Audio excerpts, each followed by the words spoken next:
Hello, in today's video we got a Chevy Malibu with a check engine light on for codes P0013 and P0014. And I'll be showing you how to check and replace a solenoid which is causing these two codes to pop up. This video will also be helpful for codes P0010 and P0011. To begin, we'll have to remove this engine cover. We'll have to remove this clamp for this intake tube and remove the holes right above it. We'll also have to loosen the clamp which attaches this cover to the throttle body. Not sure how well you can see it, but it's right where my finger's pointing.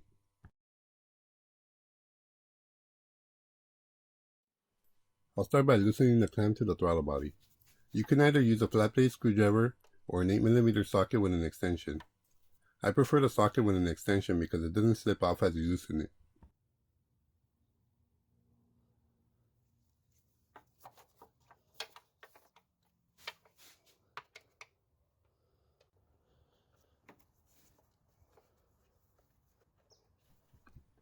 Once you got that loosened, we can now loosen the clamp to the air intake tube. And the same goes with this clamp. You can either use a screwdriver or an 8mm socket.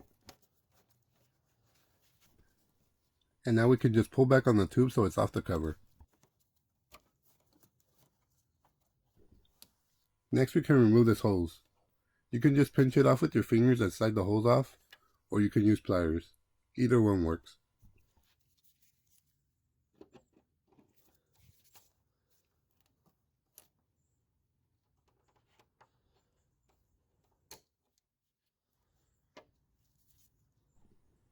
We'll also have to remove the oil cap.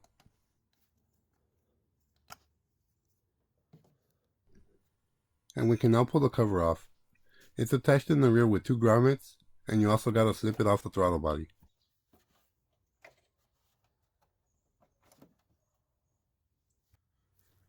Here's a better look at the underside of the cover.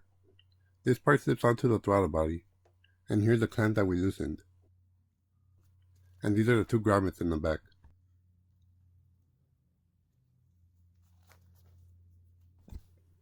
And these are the two studs that slip into the grommets, and this is the throttle body. We can put the oil cap back on to avoid anything falling in while we work. These are the sensors that we'll be focusing on. This one is for the intake side. If you have code P0010 or P0011, this will be the sensor you want to focus on, the intake side.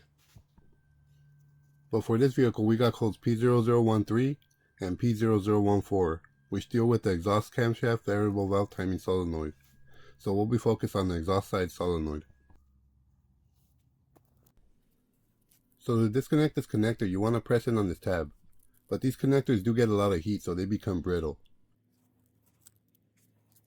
So to avoid breaking it, I use a pick on the bottom side to help unclip the connection.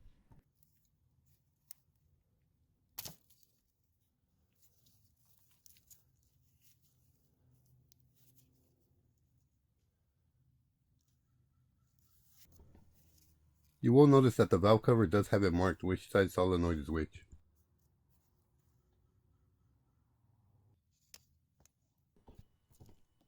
Now we'll want to remove the valve timing solenoid, but you want to be sure that you clean or blow away any dirt or debris around the solenoid that may fall in. We'll need a 10mm socket with an extension to remove the bolt that holds in the solenoid.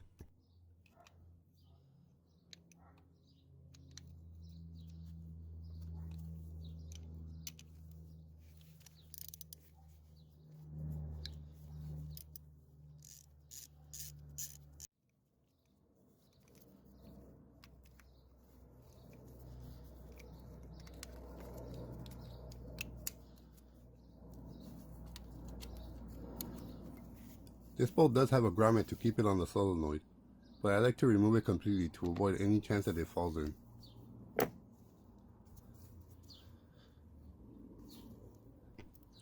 We can now wiggle the solenoid back and forth as we pull it up gently, till it breaks free and starts to come up.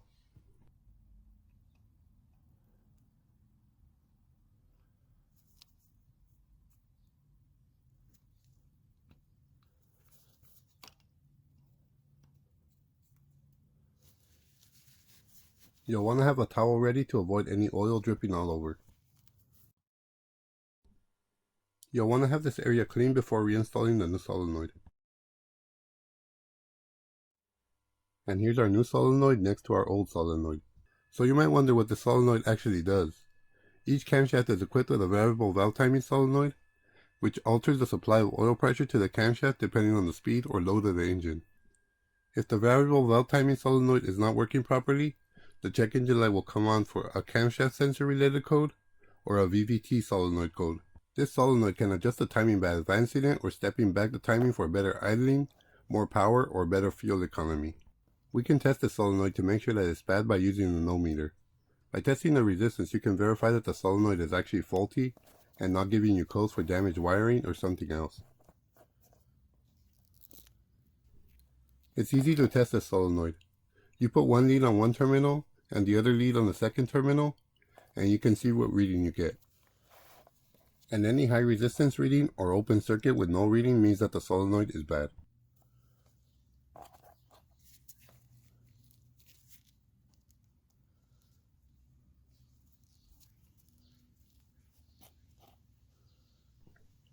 By testing the solenoid, we verified that the solenoid has an open circuit, meaning there's a break in the connection somewhere inside.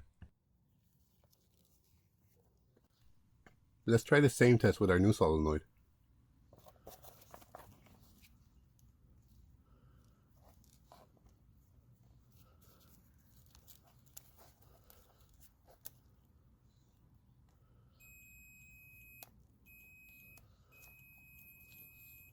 And this is what a good reading should look like.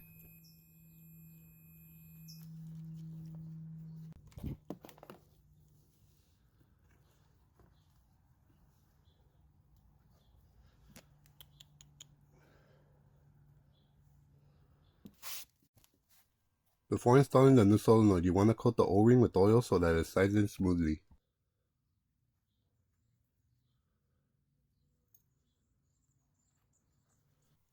We can now go ahead and install the solenoid. I like to install the solenoid and then start to bolt a few threads, and then push in the remainder of the solenoid.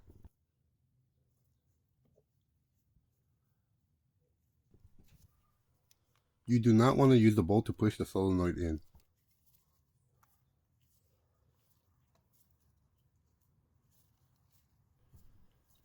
You want to be careful not to over tighten this bolt. Since it is a small thin bolt, you may want to use the smallest ratchet so you don't put much force into it. Now we can reinstall the connector.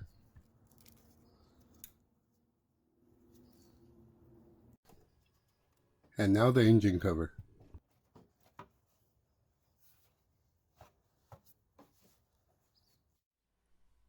You want to line up the throttle body first and then press down.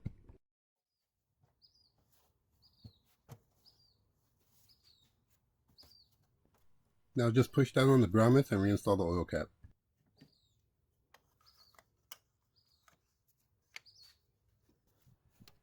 And now just tighten both clamps and reinstall the hose.